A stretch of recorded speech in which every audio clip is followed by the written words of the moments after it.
Welcome to Shakin, where we provide the platform for entrepreneurs and thought leaders to share their stories in order to hopefully influence others to get out of the rat race and chase their own dreams. If you have any recommendations for guests or questions that you want to be asked, please don't hesitate to reach out. Anyways, if you enjoy the podcast, please like, comment, subscribe, and share in order to keep the podcast growing. Otherwise, I'm your host, Jack Moran, and this is Shakin' Hands.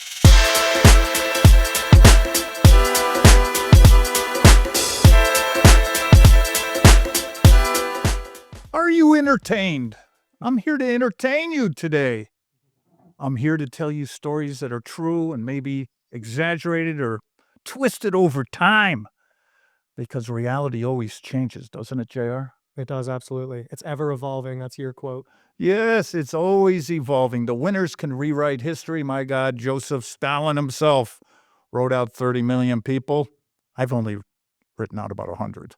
So I'm okay with that, you know. The winners rule, but in life, I think, and in business, the stories of defeat, mayhem, chaos, disgrace, I think this is where the action's at. You know, I don't want to hear about the new AI unicorns and everyone making billions. I'm tired of Zuckerberg and all those, you know, big ass bullshitters. I want to talk about the people who've fallen and gotten trampled and run over. So what have you been up to recently? Have you seen any of those tramples? Oh, my life is a continued stampede. And, you know, I've been doing this investing and having people invest in different companies. And it's just nuts. It's mayhem of a different order for decades. I've been doing this, and it's like being a gladiator. So I'm glad to be in the arena, and I'm glad to pull different people into my world. And a lot of them don't like me at the end of it, at the exit, but it's okay. The men and the women that go into the arena, hats off to them. Let's do it. Let's roll. What have you got going right now? Oh, you know what? I'm rolling down in Guatemala. You know, we've been pulled into this enormous deal down there where the Panama Canal's drying up a little bit, and what we're looking to do is raise, $1.5 billion, my group, to build a railroad that'll go up from Guatemala into Mexico and then branch off into the United States. But there's all sorts of issues because of what's happening with China is forcing our relationship with Mexico to grow exponentially. And so China is going down, Mexico's coming up, the goods, we need more shipment coming through the south. But on this railroad, it's on the migrant trail coming up to the United States. And it's nuts. I was up there, and then we cross into Mexico, and what do we find waiting for us? But we find the cartel. The cartel boys are sitting there, letting them know that they're part of the deal, And I said, who are these guys in the half tracks and the guns? I know who they were. And they said, they want to be your business partner. So that was a lot of fun. And so, we're sitting there trying to raise the money.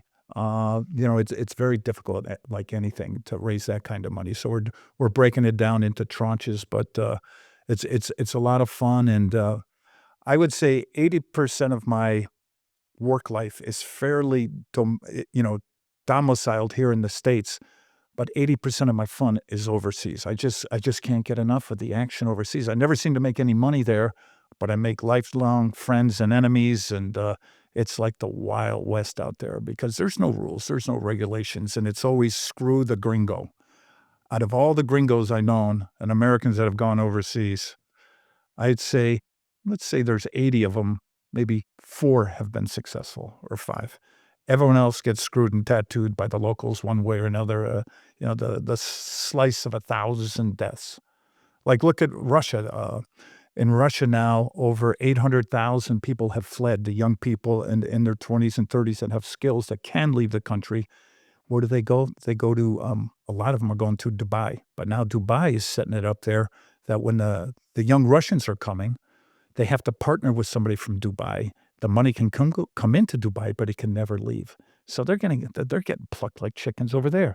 It's every country has its way of taking the gringos to the cleaner. And so beware if you're ever looking to start a business or do a business overseas, you have to have an overseas partner, a trusted partner, hopefully. And to keep them as a good partner, you have to overpay them or give them more of the slice of the pie than you would in the United States, because you got to feed them first and you feed second. And if you're doing business overseas, don't do it just to make money. There's got to be something else involved. You got to love to travel. If you want to go to the volcanoes, the mountains, it gives you a reason. Like JR, the great things you're doing down in Panama. You're mixing pleasure with life. You're out there surfing and then you're cracking deals. It's awesome. And that's the way it's got to be. Just to make money overseas, it's a fool's game for most Americans. We all get scalped one way or another. How do you bring into your control a deal that has so many variables, volatile variables, like the cartel in Guatemala? How do you, control your environment and control that deal in a situation like that? It's like when I went to the dinner, they said, "Oh, some people want to meet you, congressman, this, that, and all." And I sat down at the dinner, and there were some strange men at the end of the table. And this has happened to me in Romania. One time, I was the host of a reality show at Dracula's Palace. It was this ridiculous show, but I was like bored. I was looking for something to do. And then I got called by my agent. He said, "Hey, do you want to go to Dracula's Palace in Transylvania?" And then, and I was like, "Well, I have some business I'm trying to do over in that sector." So I went to Dracula's Palace. When I got there, I was pretty jazzed up, I'm a Dracula man. And, and I was at the palace and I said to these 10 people that were there, I said, "I am honored to be here at Dracula's Palace." And they were like, "Yeah?" And I said, "How did you select me?" They said, "We asked 20 people and you're the only one to say yes." So, so I said, "Okay, I know you're not paying me. I want to have some real thrills and chills here. I want to sleep in Dracula's bed. And I don't do drugs, but I want to smoke a little hash before I get in that bed." And I said, "I want to be locked in the museum by myself." And it all happened. I was scared as shit for till the sun came up because they locked me in the museum. But it was a great time. So, you got to have that extra oomph overseas where you're going to mix business and pleasure. And, it gets on to, talking about having an overseas partner, it gets on to talking about mentorship. With mentors, you know, everyone, it's a great thing. And it's a must, I think, for all young people who have aspirations for really ripping it up. If you're going to take the road less traveled. But, you sit there with your mentors. There's the good, the bad, and the ugly.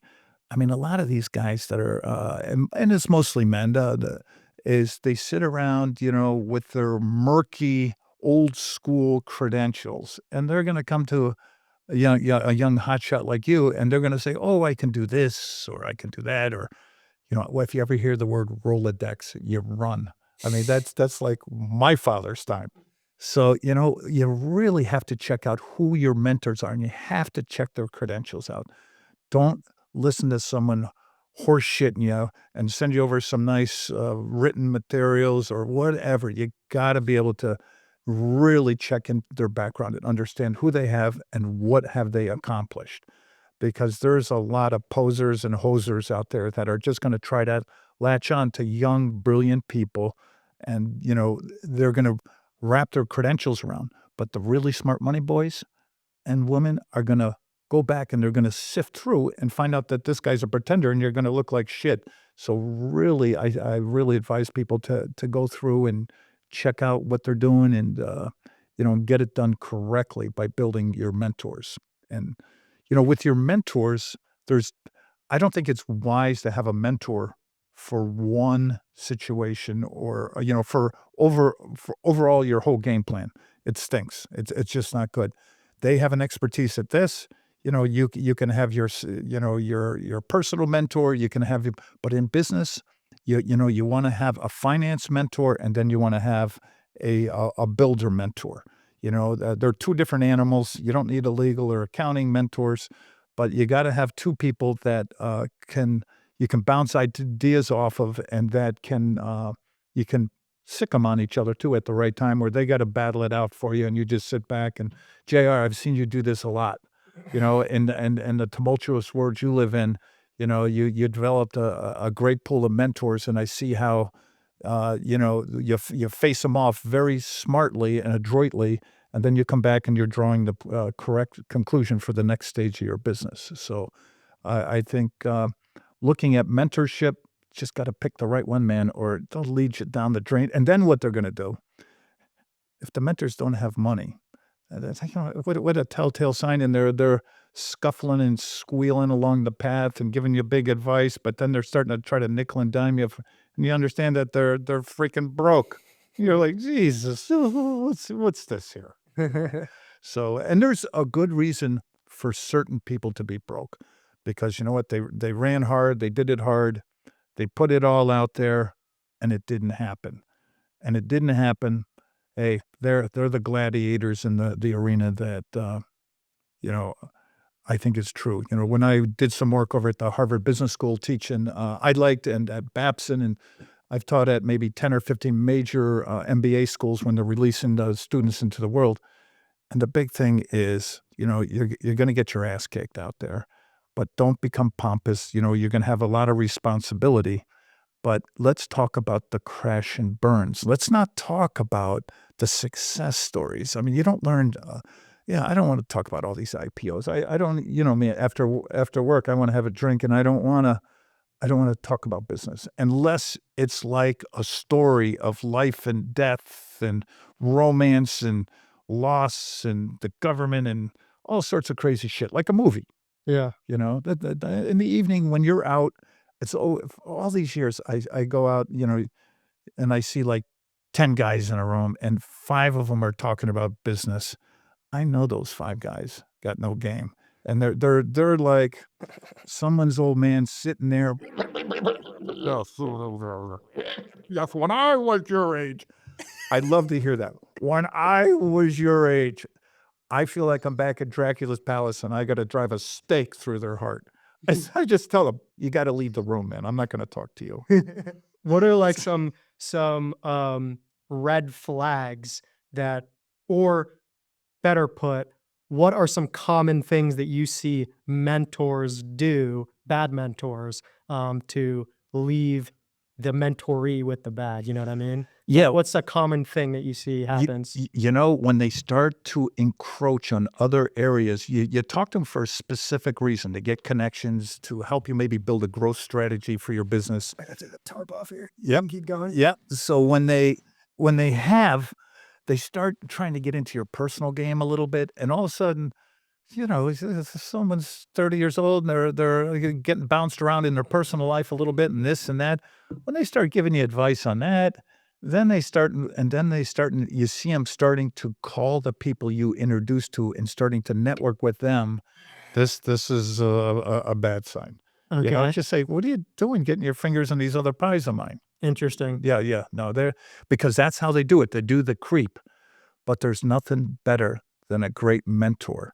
But you don't make it personal, because a lot of the bad ones, they want to make it personal. They want you to become dependent upon them. And don't become dependent on anybody. You have 3 different horses as your 3 different mentors, and you balance them and you work them like your private board of directors. But I like the mentor who controls the money and shows you the dough. This is the most important one, because all of a sudden you can end up drained on the side of the road and gasping like a fish. And it's happened to me a couple times, especially in my ill-begotten youth, when I opened up a diamond mine down in Brazil and got stripped like a chicken by De Beers. We need a cocktail, and I'll tell you about one again. Have you ever had any bad mentors? Yes, I've had a couple, and some big ones too, big name guys, and they were too old and too long in the tooth, and they were applying corporate strategies or things that were out of date. I mean, things are evolving so quickly. I mean, you know, and if you look at these mentors that are really over 40, 50, and if you're in tech or your business is rapidly growing, these guys in their 50s and 60s, and God, you know, hopefully not their 70s, I don't know, you have to be suspect about them. They can teach you the blocking and tackling of business, but they can't teach you the intuitive skills that the younger generations have. I mean, they're just they're out of their league, they're out of their domain, they're in the more placid lake next door. Gotcha. Yeah. I have a good question that you might have some insight. Obviously, you have a good lore and awareness of what's going on in the government. How do you think, obviously there's a lot of stuff changing in politics right now. How do you think that's going to influence business going down the road? Well, I think And is there any opportunities that are coming from it? I really don't think so. If we're talking about entrepreneurship, because we're in a shallow end of the pool, I mean, there are people that are in regulated businesses that are maybe going to get a little less regulated, so they can't make as much money. But I think for entrepreneurship, it's like my friends at the State Department or different agencies that I know. Everyone says, you know what, the governments come, the governments go, and we all civil servants, we stay here, and people are screaming like about Trump right now. But you know what? He'll be gone in 3.5 years. He'll be in and out, and then this great country of ours just marches on. So no, I don't think so. I think looking at the big picture doesn't affect the small ponds where we're all playing in. Gotcha. You know? And, I think if you can look at your game, whatever you're doing, and like we're sports stars, we're all 3 years here, 5 years there. How many people I don't even know people under the age of 50 that have been doing the same thing unless they're a doctor or something. But, entrepreneurs, 2 years here, 3 years there, then you sign up for a gig there, and that's fine. What I think is, one way to look at, chasing the golden ring, if you have dreams outside of, the picket fence and the car and the barbecue out back with your buddies, if you really wanna rip it, there's 2 ways to look at it. You can go and get a job, work your ass off, like in tech and something, and plow through it until you're 40, and then pull your head up, and hopefully you got a couple million in the bank. And then you can do the 80-20 rules where you can just enjoy your work, but then take off 30% of your time and go from there and enjoy it. That's the safe pattern. The other reverse side, if you decide, like what you did in your 20s, to take that 20% and say, fuck it, I'm just going to roll the dice right out of the chute and torture myself to death. And I'm going to throw the picket fence in the suburbs away, and I'm just going to go for it. I mean, those people, there's more tragedies than triumphs, but the triumphs are magnificent. And so out of that 20%, 3 hit it. Maybe, you get your stock options or anything, you can make it. But, those people, you can take the safe route where you go work and then you accumulate wealth and then you enjoy your life, or you can go hard early, take the longer shot. But if you're hooked into something really good, then you can make it and you can break the wheel. You can break all the norms of society that they try to put on you. And then when you're 40, or even if you're 35 and you got the dough, and you what we call the full cycle in mergers and acquisitions. When we look at buyers of businesses or people that have been successful, the people that start their business, fund their business, grow their business, and sell it. These people are doing the grand slam, the full cycle. And if you can come out and have the full cycle under your belt by the time you're 30 or 35, your next gig will be that much easier. And all those wealthy guys and people, you have developed your reputation. The next jump up, that's where the big money is. I say, don't try to, do the full cycle, but don't be a hero on your first time out. I've been doing the mergers and acquisitions and investing for, 30 years. And you know what? On the first go around, it's my opinion, you take a single or a double. You don't go for the home run. And you consolidate your credentials.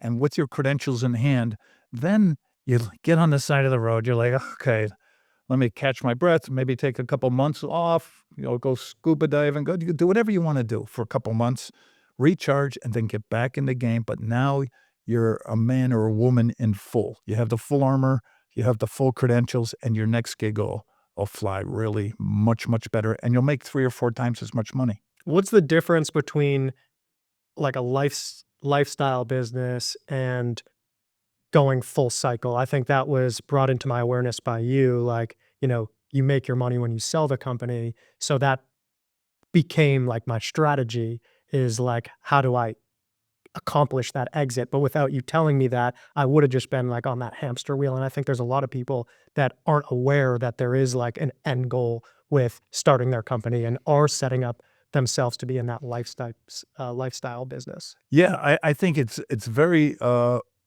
very important early on in the game to understand if a lifestyle business can be categorized as somebody where you're making 100 to 300 grand, the company's clicking over. It could be anywhere from retail to some type of service business where you're having a great time, you're doing it, and they can go on and on.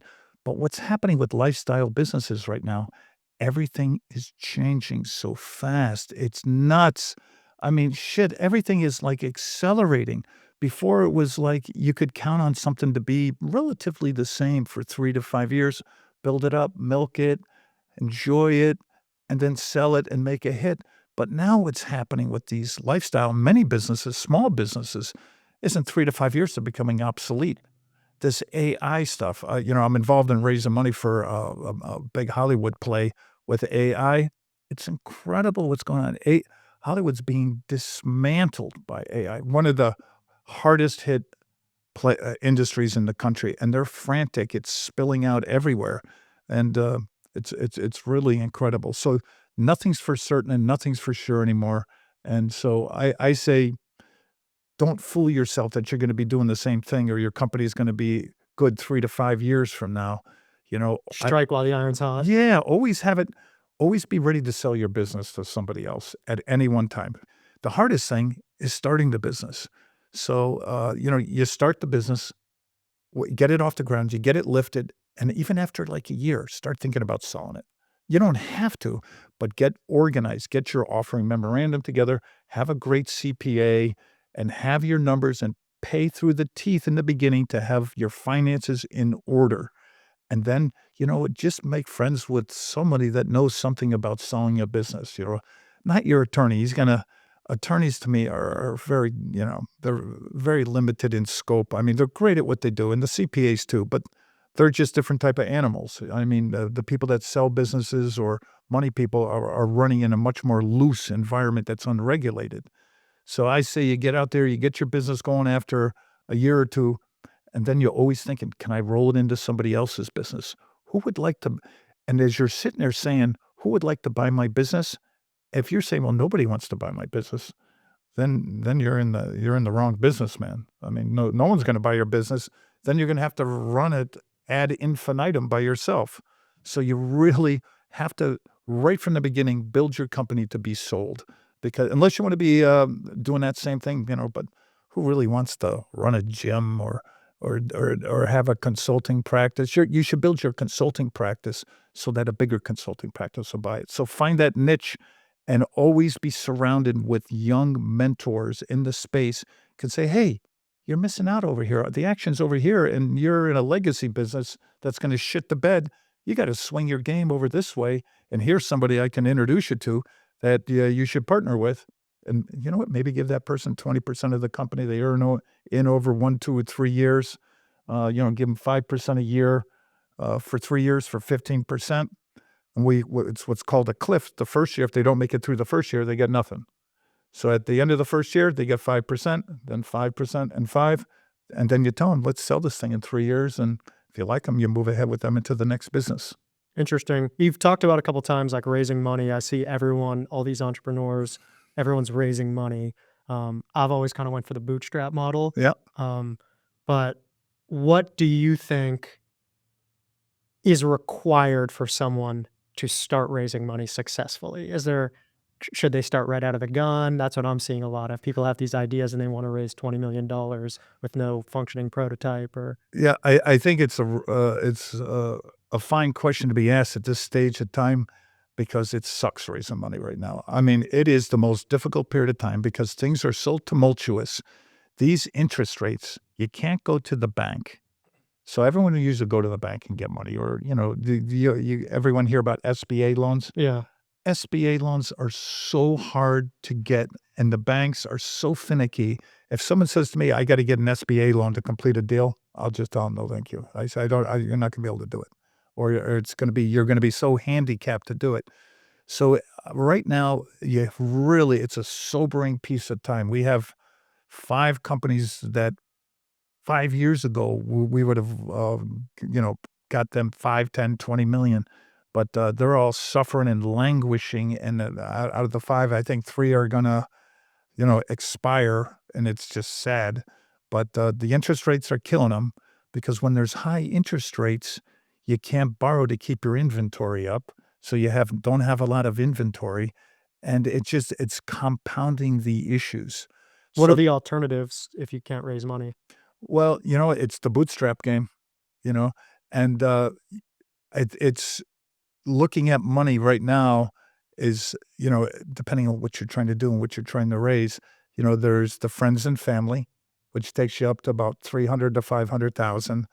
And then there's the angels that'll take you from 500,000 to 1.5. And over 5, there's the A round and the B round. The angels are predators now, because they're like vultures and crows picking at down the ladder at these beautiful ideas. But you know what? If you got to give up more right now, it's just What are the collaterals of going with an angel? What are they typically asking for? What kind of deals are they seeking? Are they like loan structures or? they'll sometimes guise themselves as your mentor, and they can be a mentor in your segment of your business. And you know what? But you gotta check their credentials, man. I mean, a lot of these guys, they're a little long in the tooth, and the stuff they said they do, you know what? I just don't go for it. By the time you peel it back, half these guys were born with money, and they're maybe throwing their wives' money around a little bit, and they got some nice credentials, but they really haven't done too much themselves. And what are the like investment bankers looking for? What kind of like an institutional money? Like what are they looking for as far as credentials in a company to give money away? You know what? They're looking for cash flow. Uh, if it's tech, they understand there's not going to be a huge bottom line, but they just got to see the revenues jump from 1 to 3 to 5. Even it's projected, but you got to get it up there.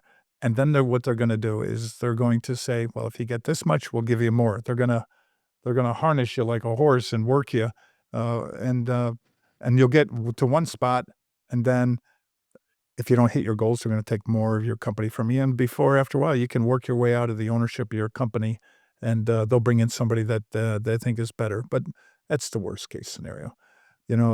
I think you just got to be really on top of your numbers now, because money's harder to get, and the way you did it, Jr., where you're just bootstrapping and get out in the field and doing what you got to do, I think is the way to go these days. What were you saying to me the other day when I hit you up about the United Assassin that's so hot in the media right now? And you said what's more interesting is what's going on in Israel or what was? Oh yeah, This is not really business related, but yeah, it's yeah. like interesting to hear you talk about. This is what's going on over there. I have I've done work with the State Department. I have my modest access routes into the U.S. government, and so I'm pretty up to speed, I think, on it. And what is happening right now over in Syria is incredible. The Israelis have just masterminded the biggest series of triumphs that it's just incredible. We won't get into the exploding the computers. One thing after another. They decapitated Hezbollah. They crushed Hamas. And now Syria was their next border enemy. They just, in the last week, 372 missions, and they've destroyed their Army, Navy, and Air Force. You're not even hearing about it. They've laid waste to them. And then Iran, who's sitting on the other side, was using Syria as a training ground and a freightway into Israel. Now what's happened is they can't use that highway anymore. It's been destroyed. And the Syrians are pushing Hezbollah and their Iranian proxies back into Iran. So now there's this heightened speculation that Iran is going to go faster trying to get their nukes up to speed, and the Israelis now have beaten the tar out of all their neighbors, and the Russians are gone, everyone's gone. So now the Israelis are sitting there saying, do we go after the Iranian nuclear facilities, and because they're going to enrich that uranium. So now in the What's next, the goal of all this? Like, what are they trying to accomplish? I'm Well, very naive to. because if the Iranians now have shown that they can hit Israel with their ballistic missiles, even their shitty ones, And so they know that if they could pop a nuke on top of it, it's a short ride to Tel Aviv. So the Israelis are really looking to maybe decapitate all their nuclear things. So in the next 60, 90 days, there could be action by Israel to do something very harsh into Iran. And they went in there already and they knocked down all their air defense systems. So it's like there's nothing can stop them. They can just go in there and do whatever they want. And then what about Ukraine, Russia? Are we on the tail end of that, do you think, or what's going on over there? Well, the Russians are suffering 1,600 casualties a day. They're up to 700,000 total casualties. People, what they don't understand is they're grinding a little bit forward. But their economy at home is totally shot. And in the next 18 months, Russia, the wheels are going to come off their company internally. There's got to be a peace game here. But I've been through that region where they're fighting for years. I've been with the Cossack generals. I've been all through that, not all of it, but a good swath of that I've spent quite a bit of time with. I was with some different Ukrainian funds, and that area is destroyed. There's nothing. What they're fighting over now is a wasteland from some sci-fi movie with, dogs walking through the streets. There's no people. The infrastructure's shot. So nobody has the money to reconstruct that area. And what Russia wants to do, I think, is just build a buffer there. And Putin's trying to get out with his dignity intact and his 92% rating, approval rating at home. But that's not going to last as the economy crumbles. So again, being naive at this, I could be completely wrong, but is there for the U.S., and it seemed like the past administration that's on its way out had a big interest in this, but is there a military goal, or are they just trying to instigate conflict to just suck money out of create a funnel of money that's going over there and a need for You mean our administration or the Russians? our administration? I don't understand how that works. Essentially, are they just it's great to have a conflict over there because then they can get taxpayers' money to go over there, and then they're on the end of the funnel, bleed in the bucket from the overseas. Yeah, well, the military-industrial complex that has driven so many of our mistakes internationally is now, coming to what people don't understand, too, with the Ukrainians is a lot of we emptied out our warehouses. We have these huge ticket prices. We're giving them our old boots, our old guns, our old armor vests. I mean, we're giving them our old sea rations that are rotting. So, we put a dollar value on it. I think the administration has done a good job in emptying out our warehouses and defanging Russia. But now with the new administration coming in, everyone's already. It's amazing that he's met with 11 foreign leaders already. They're bypassing the current president. They're just in there already dealing with Trump. It's amazing. So he's going to hit the ground running, and he's going to shake it up. And the German Federation, which their government fell 3 weeks ago, and then in France the government just voted no confidence. They fell. So the two big players in Europe are in turmoil.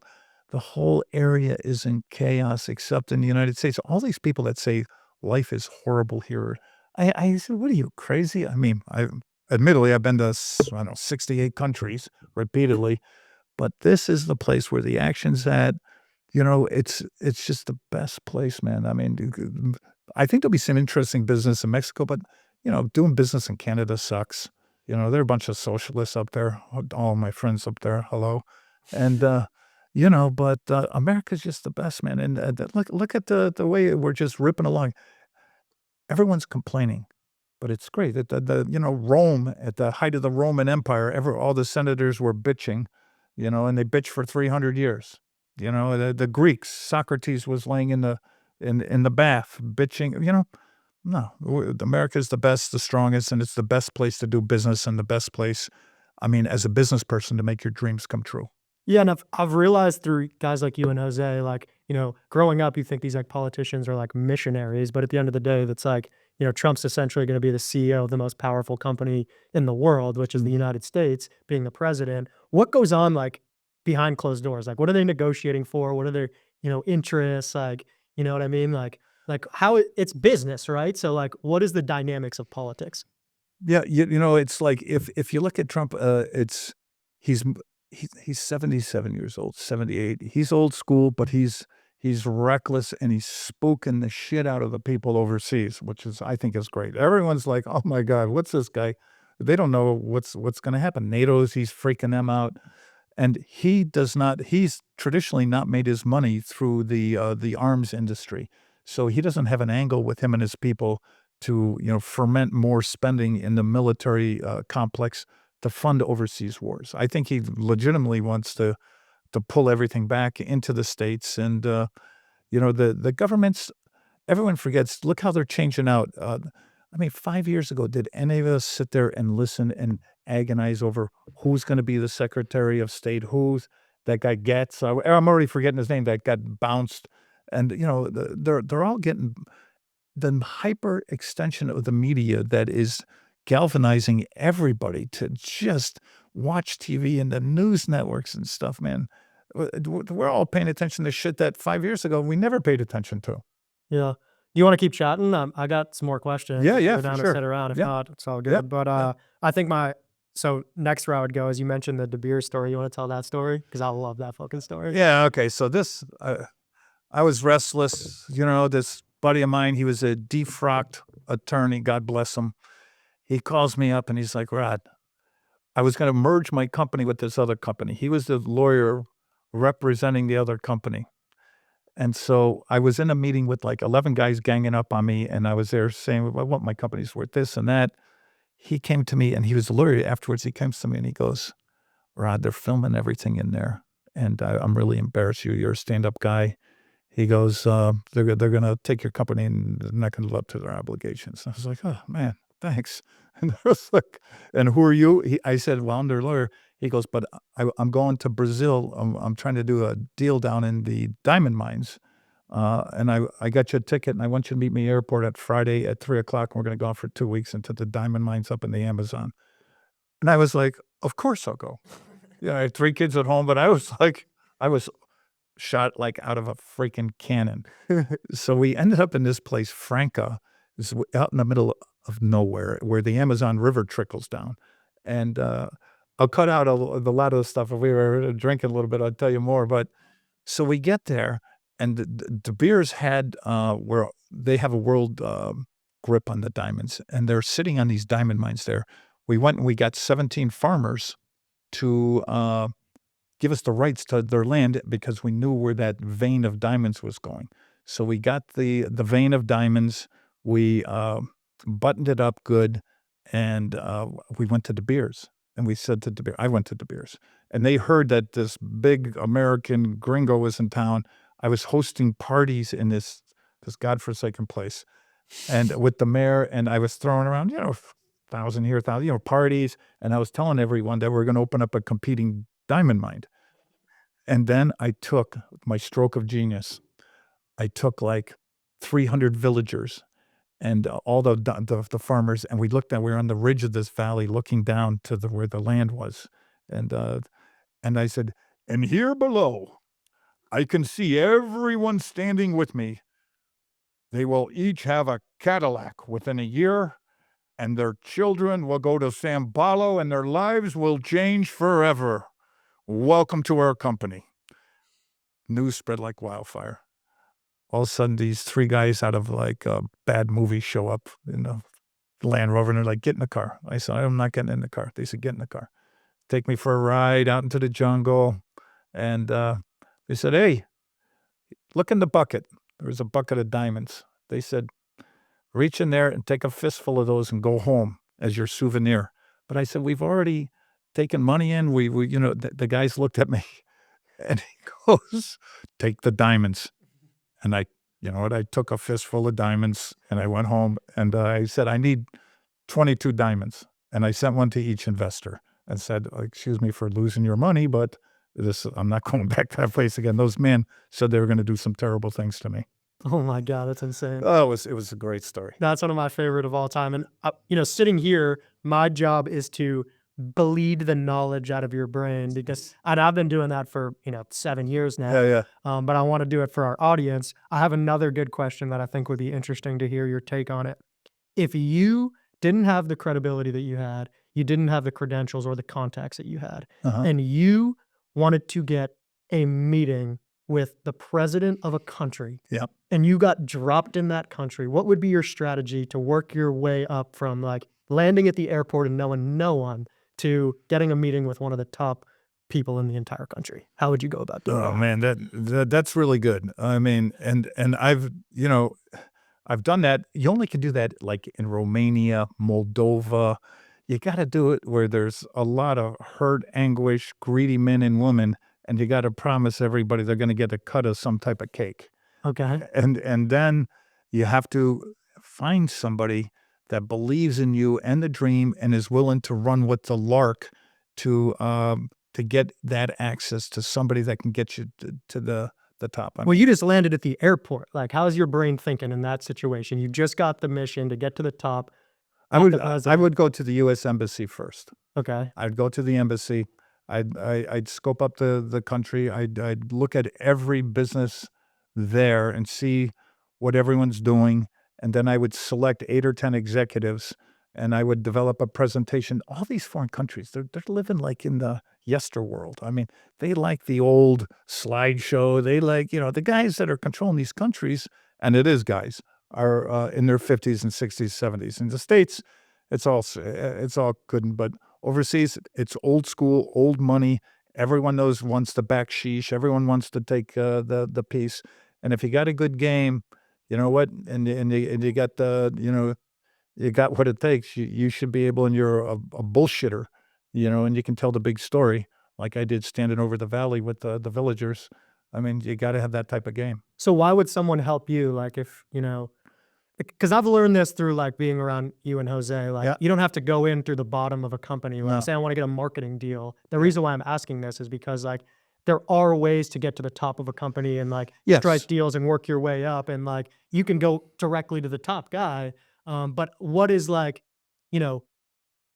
I want to kind of get into like human nature a little bit and like why would someone, a taxi driver that you meet in front of the airport, why would they help you? How would you be thinking psychologically to get influence, to get them to help you, to work your way up their network? I think to just get dropped in there and starting from zero would be tough. You'd have to spend 6 weeks before doing your groundwork and laying out your story, presenting your credentials correctly, and then going in and executing on top of it. You got to have some money to take people out.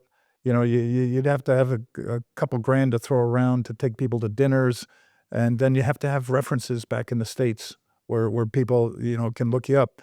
I mean, this is interesting. If there's ways that that I know people doing AI all the time, but the old school is still Googling up. When I talk to people, I said just Google my name, and that's my credentials. I said just Google Robertson, Briggs Capital. You'll see it right down the line. Then can we talk? But when I started, I didn't have hardly anything to Google up. And so then what I did was I just made one-page PDFs, and I would build my credentials with nice work, and that works overseas. Gotcha. Like I was just in Uzbekistan. I was following Genghis Khan's invasion path, and I got sidetracked out down by not so far from Afghanistan that way, and I got in some trouble down there as my colleagues departed and left me alone down there. And so, I mean, you always have friends at the embassy. When you're going to a crazy place, even if you don't go to the embassy, even if you're going like scuba diving in Belize or something, you should call the embassy, get that number, and just be ready to dial up and say, who's the third attaché? You got to have someone's name. And then if you call in that embassy, I want to speak to Bill Rogers. He knows I'm in country. You got to have that hotline to the embassy if you're trudging in the rivers less traveled. It's traveled. I've got one more question because I Yeah. don't want to burn you out. Yep.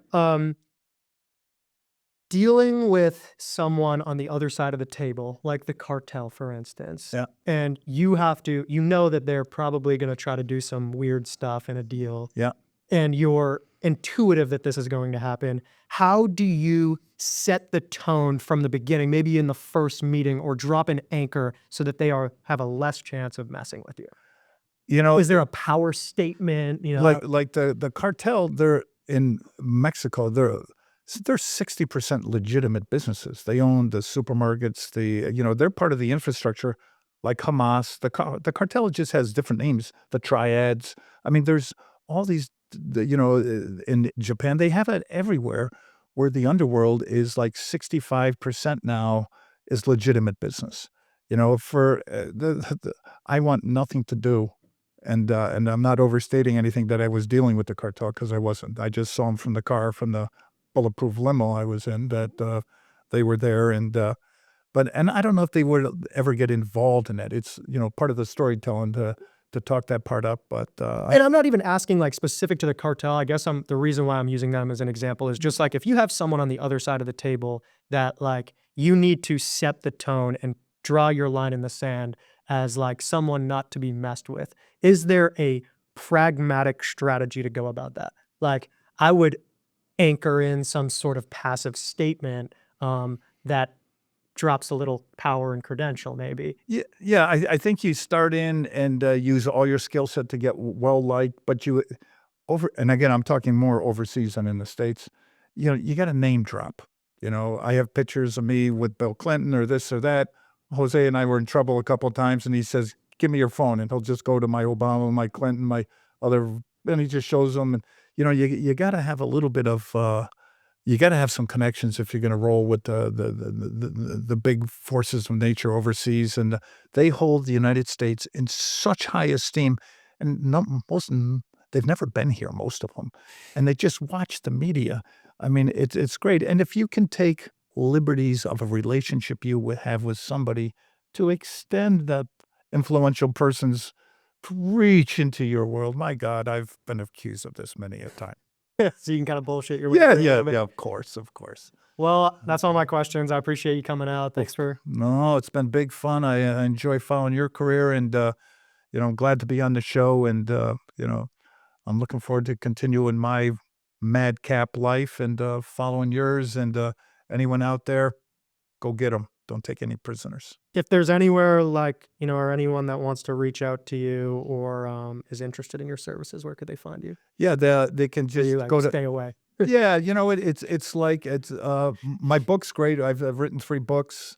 The New World of Entrepreneurship. They can take a look at it for starting and operating and how to fund a business and all that stuff. The blocking and tackling of entrepreneurship, and yeah, they can always go to our website, briggscapital.com, poke around, and if you have some something you want to share or something, you can drop me an email, or and I'll most likely respond if you're not a nutcase. All right, sounds good. I appreciate you coming. Okay, man. Take care. All right. Yeah.